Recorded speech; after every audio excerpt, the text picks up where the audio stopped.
Hello, my name is Jackson, and in this short presentation, we will talk about central nervous system injury. In particular, what happens when a person suffers an injury to the upper motor neurons of the CNS. So, a patient with an upper motor neuron lesion would exhibit several symptoms indicative of the condition. These symptoms will be detailed shortly. But all of these symptoms are a response, or lack of response, to the brain's inability to properly transmit signals to the muscles of the body, which results in muscles becoming stiff and weak. Because of this, it can be best described or understood as ineffective or outright impossible voluntary muscle movement. When a patient has an upper motor neuron dysfunction, it disinhibits lower motor neurons from functioning, making everyday tasks difficult or outright impossible. The signals from the brain cannot be read by the lower motor neurons. In order to best understand this condition, we will review some of the common symptoms of an upper motor neuron lesion and why they occur.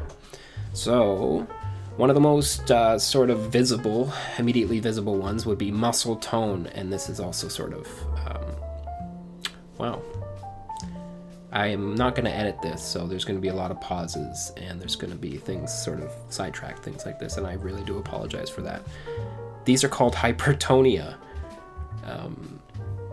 Probably shouldn't admit that I'm not going to edit this. You can dock marks, that's okay. So hypertonia is when you have an increased muscle tone. This is causing what doctors would call a joint contraction. This makes the affected limb rigid and stiff.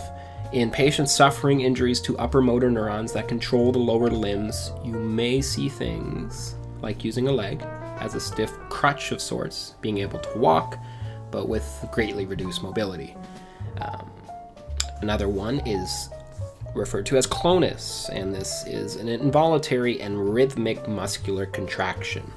So one of the common signs of this is you will see patients with this sort of condition. My goodness. I apologize that you have to listen to this.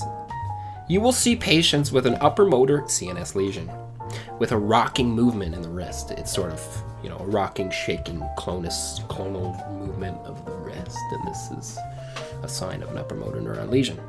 Another one is the Babinski sign, which is, Babinski will just roll off the tongue always.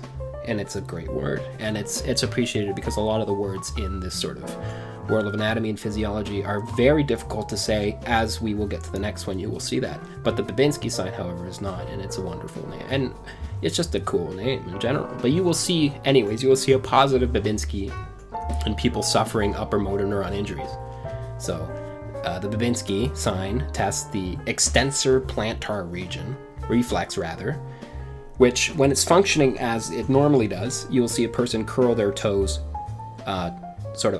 towards the sensation, towards the stimulus on the bottom of their sole of the foot. However, someone experiencing a CNS lesion of the upper motor neurons, those toes will instead splay outward away from the sensation. And this brings us to our last one. And this one is the tricky one, because it's a long word and it's hard to say.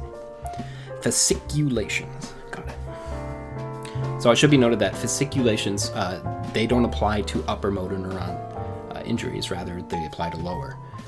But it's still important to sort of talk about these, I believe, because they are a symptom of a CNS injury. So fasciculations are involuntary and the randomly appearing muscle twitches. These, again, associated with the lower motor neurons and not the upper motor neurons. Lower motor neurons, not the upper motor neurons. Lower, not upper. Everyone experiences these to some degree. A common one is the annoying twitching of the eyelid. These signs are benign, as in they're not dangerous, they're perfectly normal. They're just soul-sucking, confusing, scream noisy. They're the kind of irking sensation that'll arise when you're already feeling pretty uncomfortable just being, only to be met with an eye twitch, as if your eyelid is begging for attention. To just once recognize it. Please appreciate me. Please see all the work that I've done. Please be cognizant of me. Please value me. I'm here. But this, again, fasciculations are normal. However, if they are accompanied with other symptoms, such as muscle weakness or muscle atrophy, then they're not just an annoyance, but they're a sign that someone may be suffering a serious neurological disorder of the lower motor neurons. This, however, is not apparent, once again, in the upper motor neurons, which is the purpose of this video. I just wanted to touch on something other than upper motor neurons briefly, because it should be noted that injuries can affect the upper or lower motor neurons, depending on the location of the injury. Yeah. So hopefully this short video has been very informative and you learned a lot. But wait, there's thank you. There's one more thing I'd like to say, just so I can get the full marks for this. There's another symptom associated with upper motor neuron lesions, and it affects the somatic reflexes. This is known as hyperflexia, over responsive reflexes.